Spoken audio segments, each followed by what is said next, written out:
Пра далейшыя дзеянні ў справе затрыманага ў Грузіі беларуса, а таксама сітуацыю з масавымі адмовамі нашым суграмадзянам у наданні прытулку ў гэтай краіне апавядае праваабаронца Роман Кисляк. Сейчас речь идет о выдворении или депортации. В Грузии это одно и то же. Да, мы не исключаем возможность депортации в Беларусь, потому что у него закончился паспорт. И он не может въехать в другую страну, понимаете? Это вот ловушка Беларуси, к сожалению. Помимо того, что не визаранился, он нелегально находился, у него еще паспорт закончился, еще, дай бог, в 2020 году. И поэтому здесь ловушка такая происходит. И мы будем добиваться, чтобы был запрет на его депортацию, выдворение в Беларусь, и чтобы его освободили и нормально рассматривали этот вопрос, чтобы он был на свободе. Но это может, к сожалению, затянуться. Перед выборами в августе-сентябре начались отказы, и они прям пошли один за другим. И сейчас они рассматривают от первого до второго интервью, может месяц не пройти. Достаточно быстро рассматривают и всем отказывают. Ну, есть еще дела, которые мне отказали, конечно, еще остаются, но уже больше 60 белорусов получили отказ. І до нашого ефіру долучається Ганна Матієвська, юристка ВКБ Lawyers. Вітаємо вас. Вітаю. Ну, вось, Ганна, такая ситуация. У беларуса скончыўся пашпарт, яму адмовілі у прытулку, і ці рэальная сітуацыя, што ён можа патрапіць у Беларусь, або ўсё ж такі ёсць нейкія магчымасці, каб перанакіраваць яго ў іншую краіну?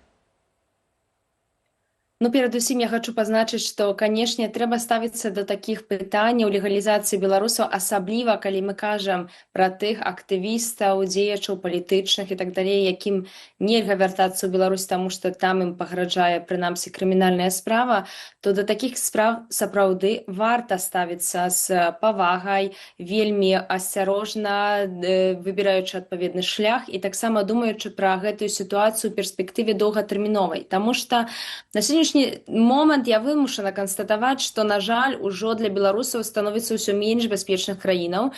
І нават вось тут у вашым матэрыялы гучала вось менавіта статыстыка Польшчы, якая сапраўды мае найвялікшыя вынікі, калі мы кажам пра колькасць пазітыўных рашэнняў і мінімальную колькасць негатыўных рашэнняў, то ўсё роўна гэта на сённяшні момант каля 7%, хаця раней гэта было каля 3% адмоўных рашэнняў. То бок, ужо можна казаць, што двойчы павялічылася колькасць негатыўных рашэнняў у Польшчы. Таму, сапраўды, трэба да такіх сітуацый ставіцца вельмі з вялікай павагай. Я, шчыра кажучы, хочу заклікаць усіх беларусаў, якія знаходзяцца ў Грузіі, калі ласка, не чакайце на канец дзеяння вашага пашпарту. Калі у вас ўсё яшчэ дзейны пашпарт, калі ласка, паклапоцьцеся аб тым, каб менавіта збраць тую краіну еўразвязу, якая вам будзе найлепшай з пункту гледжання перспектываў вашага кейсу. То бок, мой поінт у тым, што Беларусь на сённяшні момант, на жаль, не можа проста прыехаць у рандомную краіну і лічыць, што гэтая краіна зразумее яго кейс, будзе таксама ўнікаць у дэталі, таксама будзе разумець складанасці часам доказнай базы. На сённяшні момант, на жаль, пра такія рэчы трэба клапаціцца загадзя. Слухайце, ну раней Польша магла нават у пратэрмінаваны пашпарт, напрыклад, у Грузіі, у пасольстве зрабіць нейкую уязную візу. Чалавек уязджае ў Польшу па гэтай візе і далей ужо робіць адпаведную легалізацыю. Да прыкладу, можна будзе падацца на абарону, можна потым зрабіць карту пабыту, дакументы праязны Польшы таксама. А ў гэтай сітуацыі, што зараз, як зараз Польша можа дапамагчы ў такой сітуацыі беларусу, які апынуўся ў Грузіі з пратэрмінаваным беларускім пашпартам? Тут, па сутнасці, ёсць два шляхі. Першы будзе вымагаць палітычнага ўзаемадзеяння. Я ведаю, што былі нейкія спробы са старонкі ДМС, каб менавіта эвакуаваць тых беларусаў, якія маюць пратэрмінаваныя пашпарты, але гэта не адбылася. Гэта сітуацыя, у якой Польшча мае права выдаць так званы часовы праязны дакумент іншаземца, каб у яго паставіць візу. Бо, на жаль, па візавым шенгенскім правілам Польшча не можа паставіць менавіта візу ў пратэрмінаваны пашпарт. Другая сітуацыя гэта тая, якая на сённяшні момант магчымая, гэта менавіта сітуацыя, у якой іншаземец можа паспрабаваць атрымаць свядоцтва на вяртанне у беларускім пасольстве, менавіта транзітным рэйсам скарыстацца магчымасцю падаць такі ўнёсак у Польшчы, але мушу папярэдзіць, гэта з вялікай доляй верагоднасці будзе звязана таксама з умяшчэннем яго у лагеры закрытага тыпа, то бок такой міграцыйнай турмой. Тым не менш, я лічу, што нават такі сцэнар, ён і так лепшы, ніж знаходжанне ў грузінскай міграцыйнай турме, таму што ўсё ж такі дэпартацыя, ведаеце, гэта вельмі важная рэч, гэта вельмі сур'ёзная рэч, і мы не хочам, мне здаецца, мець паўтор кейса Верамейчыка. Я таксама супраць таго, каб беларусы масава складалі заявы ў Грузіі, калі ведаюць, што там шанец на атрыманне ўцякацтва ён невялікі, таму што гэта па сутнасці можа таксама негатыўна адбівацца на іх Нулявы. наступных заявах нават у межах еўразвязу. Ну а якая тут праблема ёсць? Чаму беларусам адмаўляюць у прытулках? Гэта недастатковая доказнасць, можа, самых беларусаў, яны не могуць давесці да ўладаў Грузіі і Літвы, бо часам таксама прызнаюць пагрозы нацыянальнай бяспекі, што ім пагражае сапраўды небяспека на радзіме, або агульная тэндэнцыя палітычная, што ўсё ж такі будуць прымаць менш уцекачоў і закрываюць краіны для беларусаў. Па сутнасці, кожны з пунктаў, якія вы, Юлія, сёння назвалі, яны сапраўды маюць месца быць, таму што з аднаго боку мы маем вялікую розніцу у, напрыклад, прызначэнні крытэрыяў, якія для адной краіны з'яўляюцца дастатковымі, асабліва гэта бачна з пункту гледжання доказнай базы, калі мы кажам пра польскую міграцыйную практыку, і, напрыклад, параўноўваючы яе да міграцыйнай практыкі, напрыклад, Швецыі, так? Ну, гэта проста дыаметральна розныя сцэнары, так? У адной краіне ёсць большае разуменне кантэксту, другое нашмат меншае, амаль што нулявое, так? А калі мы кажам сапраўды пра геапалітычныя падзеі, то мушу пацвердзіць, што нават у тых краінах, якія добра ставяцца да беларусаў агулам, калі мы кажам пра генеральную палітыку, то сапраўды ўсё ж такі вайна ва ўкраіне, яна паўплывала, і бачна, што ёсць большасць негатыў, ўсё больш звяртаюцца як бы беларусы па дапамогу індывідуальную, таму што маюць нейкія адказы, таму што сутыкаюцца, напрыклад, са стасаваннем дублінскага рэгламенту, і гэта, на жаль, пазначае, што беларусы застаюцца сам на сам з гэтай праблемай, мусяць лічыць і таксама мець адпаведныя сродкі на тое, каб карыстацца, на жаль, ужо дапамогай мясцовых юрыстаў, таму што генеральная дапамога праваабарончых органаў будзе, на жаль, у такіх выпадках недастатковая, таму што трэба ўжо будзе працаваць больш дэтальна па канкрэтным кейсе. А давайте мы для гледачоў патлумачым, што такое дублінскі рэгламент і ці ёсць шанец яго абысці. Дублінскі рэгламент – гэта сітуацыя, якой, напрыклад, беларус прыязджае да Польшчы з літоўскай візай і складае тут заяву аб ахове, але, на жаль, на сённяшні момант польскія міграцыйныя органы аўтаматычна прымяняюць да ўсіх правілы дублінскага пагаднення. То бок, польскія органы не будуць разглядаць справу аб уцякацтве, перададуць гэтую справу да Літвы. Альбо да Францыі, калі гэта французская віза. Альбо, адпаведна, да Хішпаніі, калі гэта хішпанская віза.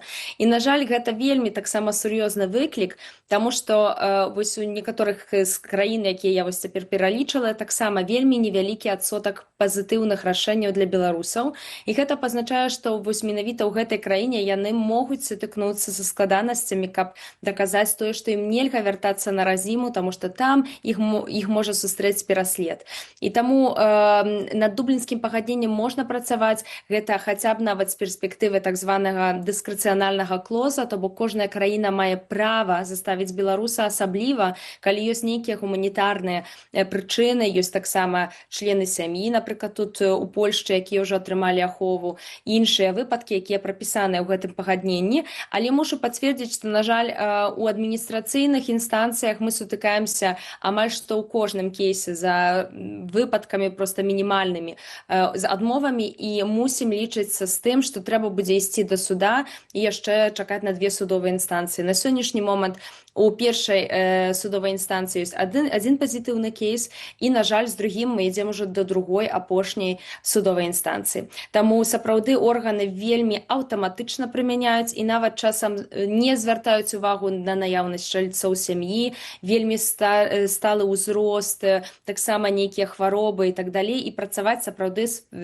прыходзіцца вельмі, на жаль, цяжка. Але працуем, дапамагаем беларусам, не заставляем іх бядзе, таму што, ведаеце, ну я вось нават бачыла каментары пад сённяшнім артыкулам, што ў Швецыі людзі сутыкнуліся з праблемамі і збіраюць грошы праз нашыя беларускія платформы на юрыдычную дапамогу, і іх таксама неяк так лінчуюць за тое, што яны нібыццам сабе выбралі краіну, дзе лепш для ўцякацтва. Я абсалютна супраць гэтага падыходу, таму што беларусам трэба цяпер вельмі дапамагаць, таму што сапраўды сітуацыя паскладняецца, вось, і мы павінны адзін другога падтрымліваць, нават калі ўжо чалавек знаходзіцца ў гэтай краіне і сутыкнуўся з такімі складанасцямі.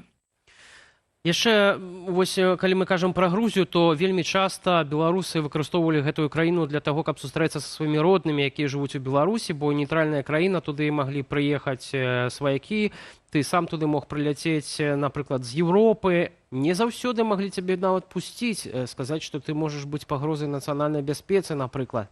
Тым не менш, не так даўно быў апублікаваны зноўку такі спіс з самымі бяспечнымі краінамі свету, як не дзіўна, туды патрапілі Аб'яднаныя Арабскія Эміраты, яшчэ адна краіна, куды беларусы могуць паехаць і сустрэцца на нейтральнай тэрыторыі са сваімі сваякамі.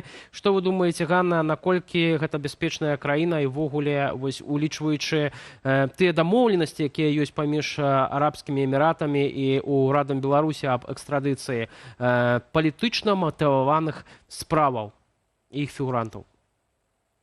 Я лічу, што гэта небяспечная краіна. Я ўвогуле супраць нейкіх спісаў, скажу вам шчыра, я за тое, што чалавек павінен перадусім атрымліваць індывідуальную кансультацыю, бо я маю шмат выпадкаў, калі людзі да мяне звярталіся, і мы размаўлялі пра канкрэтныя кейсы, пра канкрэтны выезд, і іх уражанне да кансультацыі на базе нейкіх агульных спісаў змянялася пасля менавіта індывідуальнай кансультацыі. Таму што, напрыклад, можа быць так, што нейкая краіна пазначана так званым жоўтым колерам, так, то бок у людзей гэта ўжо ёсць уражанне, што, магчыма, туды можна бяспечна паехаць.